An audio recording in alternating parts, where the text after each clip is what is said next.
Presiden Soekarno Part 14, Bantuan Militer USSR ke Republik Indonesia 1956.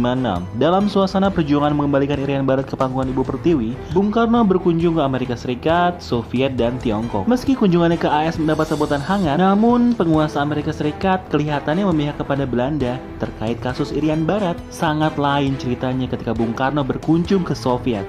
Bung Karno tidak hanya disambut hangat, tetapi juga dukungan ekonomi. Kedua negara sepakat menjalin kerjasama, di mana Soviet mengucurkan dana sebesar 100 juta US dollar. Bantuan apa saja yang diterima? Soviet memberikan bantuan militer yang tidak ada bandingannya. Ribuan orang militer Indonesia diajari oleh instruktur-instruktur Soviet. Soviet memberikan bantuan sangat besar dalam membangun armada laut dan armada udara Indonesia, yang nilainya mencapai 2,5 miliar US dollar. Pada tahun 1960-an, Angkatan Militer Indonesia adalah yang terkuat di benua bumi bagian selatan. Lanjut ke part selanjutnya.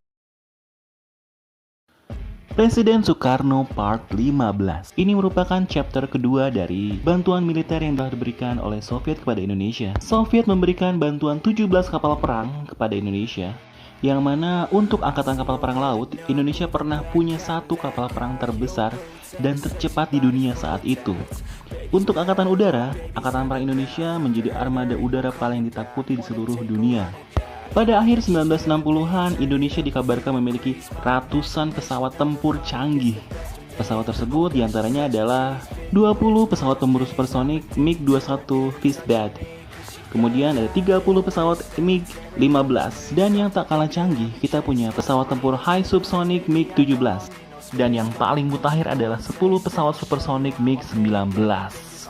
Pantas saja Belanda mundur dari Irian Barat, ya kan?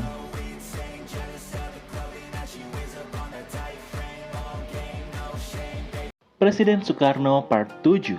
Soekarno tahu Islam bukan sekedar agama mayoritas di Indonesia. Lebih dari itu, Islam merupakan sumber kekuatan yang bisa menggerakkan rakyat menuju apa yang ia cita-citakan. Namun tahukah kamu, Soekarno harus melalui perjalanan panjang untuk mengenal lebih dalam tentang Islam.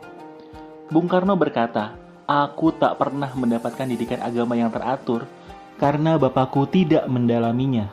Aku baru menemukan sendiri Islam pada usia 15 tahun ketika aku mengikuti keluarga Pak Cokro. Sekali sebulan di seberang rumah kosnya di Gang Paneleh, dari pukul 8 sampai tengah malam, lebih dari 100 orang berdesak-desakan.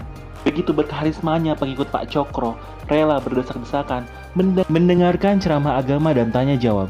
Bung Karno berkata, Pak Cokro adalah idolaku. Aku muridnya. Secara sadar atau tidak, beliau membimbingku menjadi seperti yang sekarang.